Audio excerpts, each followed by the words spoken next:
He was one of the richest men in the country, but all that money couldn't buy him 5 quiet minutes with his son, couldn't buy the sound of a little boy saying, "Dad," couldn't buy the kind of peace you only get when a child finally feels safe. 7 maids in a month. Fired, quit, burned out. And then I showed up with a mop, a humming voice, and a past I wasn't planning to explain. My name is Grace Miller, and this is the part of my life I thought I'd never tell out loud. The Walters mansion was all glass and echo lights, 2 bright floors so clean you could hear your own heartbeat, and in the middle of it was Ethan. 5 years old, big eyes a toy horse rubbed thin at the ears. A boy who hadn't spoken since his mother's funeral.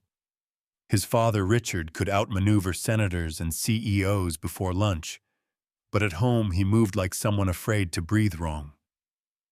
Staff whispered. Doors closed softly. Everyone treated Ethan like he might shatter, and he learned to live like glass. My orders were simple. Clean, keep your head down, do not interact with the child. Perfect for someone rebuilding her life after a clinic nightmare and a custody loss that stole the ground under her feet. So I cleaned, and I watched the house the way nurses watch monitors, listening for what the numbers don't say. I learned the map of his triggers, the tick-tick-tick of a kitchen clock, the way fluorescent bulbs hum like angry bees, the sharp clap of a cabinet. If you forget your hand at the end.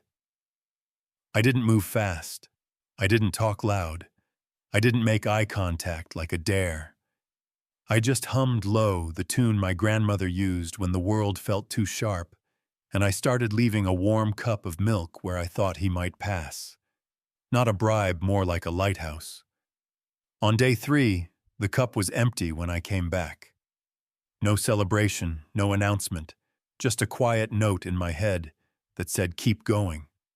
Trust doesn't arrive like fireworks. It grows like moss, slow, soft, ignoring your schedule. Or a few days later, after a long shift, I lay back on the thick living room rug to stretch my lower back, eyes closed. Lights, low, house finally calm, and something feather-light tapped my chest. I opened my eyes to a plastic toy stethoscope, the kind from a kid's doctor kit, pressed against my shirt by a small, serious hand. Ethan was standing over me, focused, listening like he could hear through plastic. And then, without looking away, he whispered clear as a bell that had been buried under snow, "I will heal you, Mommy." I didn't move. I knew any sudden joy might scare him back into the dark. So I let the moment rest exactly where he put it, and that's when Richard stepped into the doorway and saw us. The look on his face, relief, confusion, jealousy, grief, all punching through at once like a storm arguing with itself. He backed away without a word, and I realized this house had a new sound. Hope, but fragile. The next morning, Richard called me into his office, mahogany and glass, and a ship painting that screamed money. He didn't sit. "Ms. Miller, who are you, really?" Before I could answer, his advisor, Veronica, breezed in with a folder that was basically a hit job in paperwork form. Old headlines, a license I'd lost during a clinic scandal. I didn't cause a custody case where I cried harder than a courtroom has patience for. She didn't look at me when she said, "She's a risk." Richard stared at the folder like it might tell him how to be a father. "Ask Ethan if I'm dangerous," I said, because I had nothing fancy left to offer. By nightfall, he let me go clean and quiet, no fight, just the kind of decision a powerful man makes when he's scared he might be wrong and can't afford another mistake. Yeah, that happened. Without me. No, be honest, without the quiet we built. Ethan broke. He refused food, hit his head on the wall, screamed until his voice shredded, fought every hand that tried to help. The staff cried in hallways, the lights got dimmer, the house got bigger, and Richard sat by his son's door like a soldier guarding a city that wouldn't open its gates. I slept in a cheap room 2 towns over, trying to convince myself to move on. But a detail kept burning in my mind. On my last afternoon in Richard's study, dusting children's books that hadn't been touched, my rag snagged a sealed envelope hidden behind them. Inside was a report, years old, signed by a neurologist named Dr. Lang.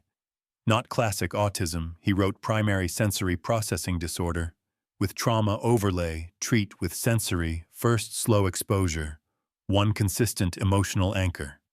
At the bottom, a routing note, forwarded to V. Hail.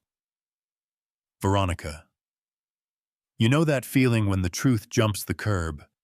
I took the report to Ethan's current therapist, Dr. Collins, a woman who didn't talk to kids like they were case files. She read it, went quiet, then said, "This explains him. The flinching, the light, the sound." And she promised to raise it with Richard. 2 mornings later, Richard called me himself, voice smaller, pride softer. We drove Ethan to see Dr. Lang in a clinic that felt like a living room. Not machines, not bright lights, just wood toys, a couch, windows that let the world in at a volume you could live with. He watched Ethan ask us questions he already knew the answers to, then said, "Your son isn't unreachable, he's overwhelmed. Not permanent, not broken. This is work, but it's work that works when the room is safe." On the way home, we stopped for bathrooms and a hand dryer roared like a jet. And Ethan folded himself into the floor palms to ears, breath knocking into panic. And Richard froze, so I slid under a table with him, not hugging, anchoring, humming low until his breathing learned my rhythm, 10 minutes, 15. And when he looked up, his face said safe without a word. That should have been our turning point. But here comes the twist. Headlines the next morning, my face in grainy courtroom footage, words like disgraced and unstable, forged psychiatric notes that smelled like Veronica, and by evening CPS protocols kicked in, and I was ordered out again. That night, Ethan screamed "Mommy" until his voice wore down to a raw whisper and the mansion shook with it. Richard tried routines, medications, even my recorded lullaby, too tinny to be a heartbeat, and none of it worked. I had one card left, a voicemail from years back. Veronica's voice like ice. "You speak and I'll ruin you again." And I forwarded it to Richard with one word. "Listen." He did, then sent it to lawyers who know how to read metadata and motives, and suddenly old nurses found their courage, parents told stories about pressure and pills they never needed, and a string of emails showed how diagnoses were nudged into what insurers paid for. In court, Veronica sat like marble, but recordings played of her saying, "Stick with autism, don't confuse the parents' permanent cells." And Richard took the stand, not like a billionaire, like a dad who'd outsourced his courage, saying, "My son is not a revenue stream. He's a child who needed quiet."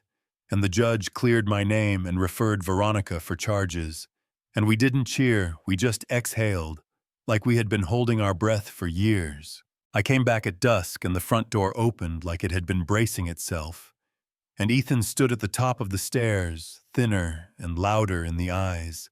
And when he saw me, he ran so fast, his feet sounded like the drums of a parade. And he crashed into me, whispering, "You came back," until those 3 words felt like a life raft. And Richard wrapped his arms around both of us, and no one planned it, and that's why it mattered. Healing wasn't a montage. It was laundry and milk, and lights on dimmers and rules that bent to a nervous system, instead of asking a nervous system to obey the rules. The Walters Foundation didn't launch with a gala. It launched with rooms painted warm, and clocks that didn't tick, and therapists trained to listen before they wrote anything down. Months later.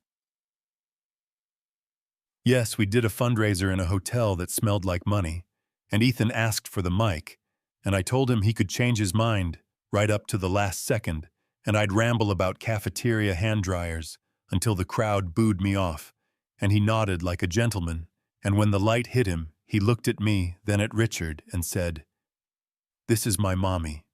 She healed me. Now I heal her. And Daddy helps too," and the room stood up and clapped and cried in the polite way rich rooms cry, and I laughed the kind of laugh that forgives a decade. Here's the part I still argue with in my own head. A week from that night, Veronica was set for sentencing best lawyers, best statements. Maybe time, maybe fines. Maybe a press release about lessons learned. Meanwhile, some parent sits in a parking lot right now with a stack of papers that might be right, might be profitable, might be both, and they are wondering who to trust. You know what I mean. If you've stayed with me this far, tell me what you think. Where's the line between a system doing its best and a system protecting itself? When does a diagnosis become a shield? When does it turn into a weapon?